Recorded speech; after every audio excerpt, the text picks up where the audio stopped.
Look, calling zero-day options trading investing is like calling a 3 a.m. trip to the blackjack table wealth management. It is an absolute joke.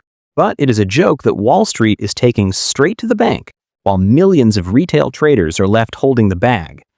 I see these guys on TikTok or in shady Discord servers flexing screenshots of their portfolios, thinking they have somehow outsmarted a century-old financial system. It reminds me of a bad Tinder date who calls himself an entrepreneur, but you find out 20 minutes into drinks that he actually just sells solar panels door to door. Today, I'm going to prove to you that the gamification of retail trading apps isn't an accident. It is carefully engineered to strip mine your net worth using the exact same psychological tricks as a Las Vegas slot machine. We're going to peel back the layers of this entire ecosystem and uncover the hidden mechanics of finance that traditional financial media ignores. By the end of this video, I promise to prove to you that everything you are being told by the mainstream about democratized finance is wrong. You will see exactly how modern retail brokerages, specifically through mechanics like payment for order flow and zero-days to expiration options, have built a system where your financial ruin isn't just a possibility, it is a statistical certainty. So, before we dive into the complex math and the terrifying underlying data, let's rewind a little bit to explain the foundational history. Let's go back to a time before trading was a frictionless video game in your pocket. If you wanted to buy a stock 20 or 30 years ago, it was a genuinely boring and expensive process. You had to pick up a phone, call a broker who probably sounded like he smoked 3 packs a day, and pay a massive commission fee just to execute a single trade. Because it cost money to enter and exit positions, people actually had to think about what they were doing. You had to do research. You bought a company because you believed in its fundamentals, and you held on to it. It was investing. Then came the smartphone revolution, and right on its heels came a tidal wave of Silicon Valley disruption. The narrative shifted. Suddenly, the financial media and tech executives were all preaching the same gospel. We need to democratize finance. They told you that Wall Street was an exclusive country club and that they were going to give you the keys to the front door. It sounded amazing. It sounded like a revolution. But here's the under-the-surface turn, the hidden problem that completely contrasts the mainstream narrative. When something is free, you are the product. When an app tells you there are 0 commission fees, they are not running a charity. They have simply found a more insidious way to monetize your behavior. They quietly took the boring, fundamentally sound practice of investing and turned it into a casino. And in this casino, you are not the high roller. You are not the house. You are the free drink they hand out to keep the real whales at the table.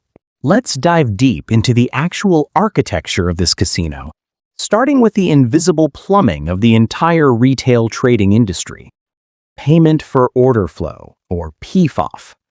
If you don't pay a commission when you tap buy on your phone, how does the brokerage make billions of dollars? The secret is that they sell your order. When you place a trade, your broker doesn't send it straight to the New York Stock Exchange. They bundle your orders with millions of others and sell them to giant high-frequency trading firms known as market makers. The market maker executes your trade and pockets the tiny fraction of a penny difference between the bid and the ask price. Now, a fraction of a penny sounds like not much, but when you are processing millions of trades a second, driven by an army of retail traders tapping their screens on their lunch breaks, those fractions of a penny turn into billions of dollars. The market makers are perfectly happy to pay your broker for this order flow, because retail order flow is considered dumb money. You aren't an institutional algorithm with inside information. You're just a guy sitting on your couch guessing what Apple's stock is going to do tomorrow.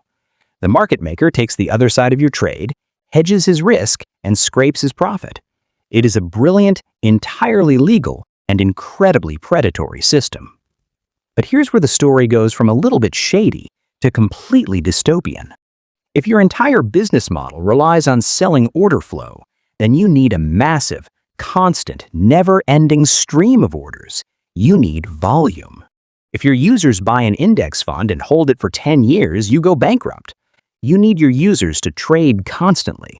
You need them to buy and sell multiple times a day. You need them to treat your app like a dopamine dispenser.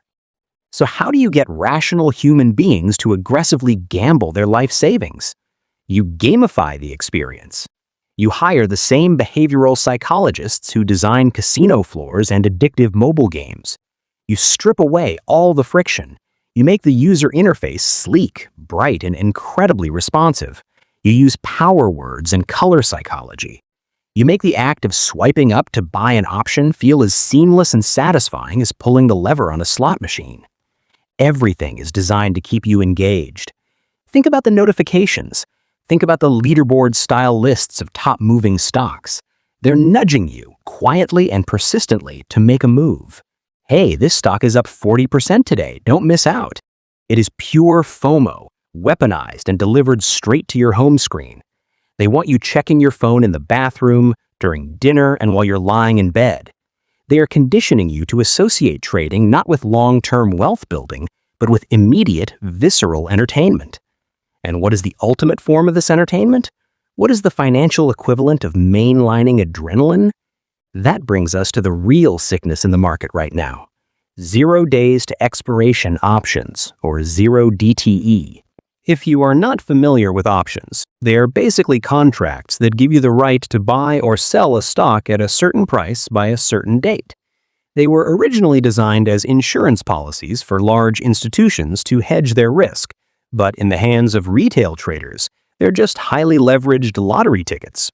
0-day options are exactly what they sound like. They are options contracts that expire at the end of the current trading day.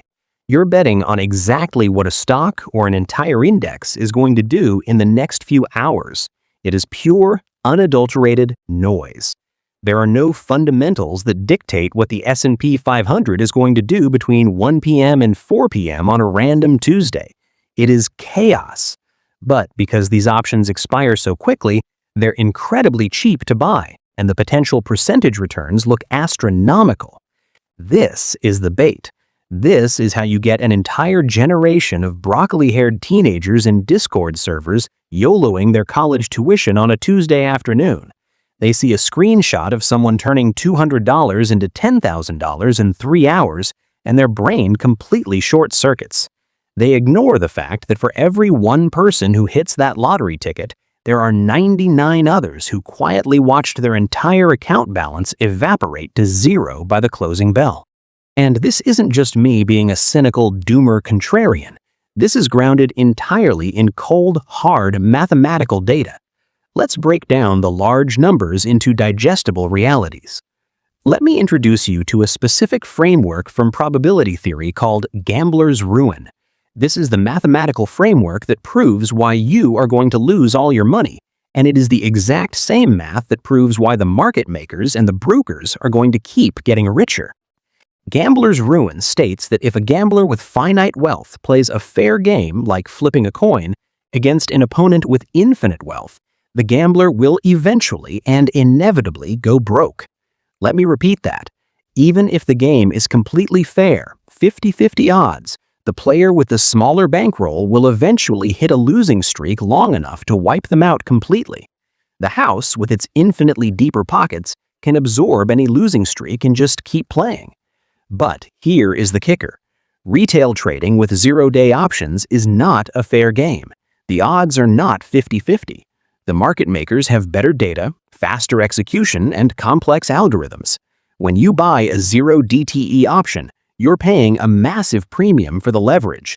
You're fighting against time decay, which means your option loses value every single minute that passes if the stock doesn't move exactly the way you want it to. So, you're a player with a tiny bankroll playing a game where the odds are stacked aggressively against you against an opponent who has infinite money. Your ruin isn't a possibility. Under the gambler's ruin framework, your ruin is a statistical certainty. You might win on Monday. You might even win on Wednesday and think you're a genius. You might start listening to David Goggins' podcasts and thinking you've unlocked the matrix of the stock market. But if you keep playing the game, you will hit a variance trap. You will hit a bad streak.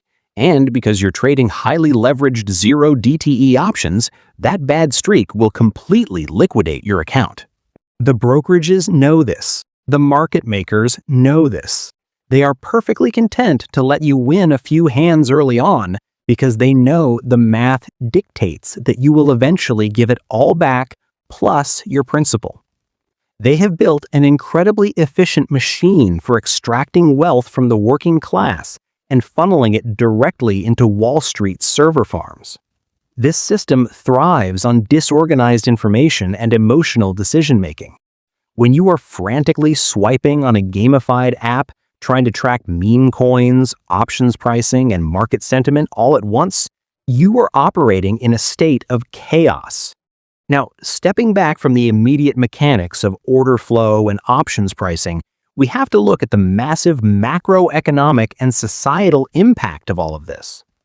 We are looking at an entire generation of retail investors who are being conditioned to view the financial markets not as an engine for compounding long-term wealth, but as a giant flashing casino.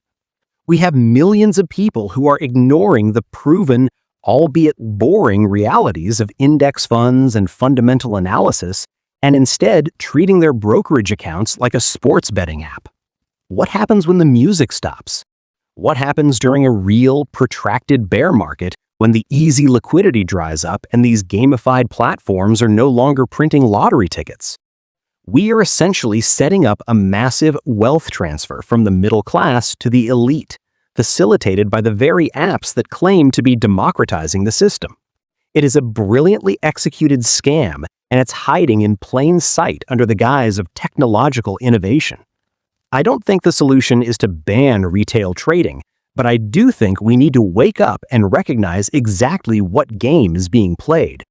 You have to understand that when you sit down at this table, you are the mark. The flashing lights and the smooth user interface aren't there to help you. They are there to anesthetize you while your pockets get picked. So I want to hear from you. Have you fallen into the zero DTE trap? Do you think platforms should be allowed to gamify highly leveraged financial derivatives? Or is this just the price of free markets and personal responsibility? Drop your take in the comments below. Let's get into the data, let's keep challenging these mainstream narratives, and as always, don't let Wall Street sell you a casino and call it a savings account. I'll see you in the next one.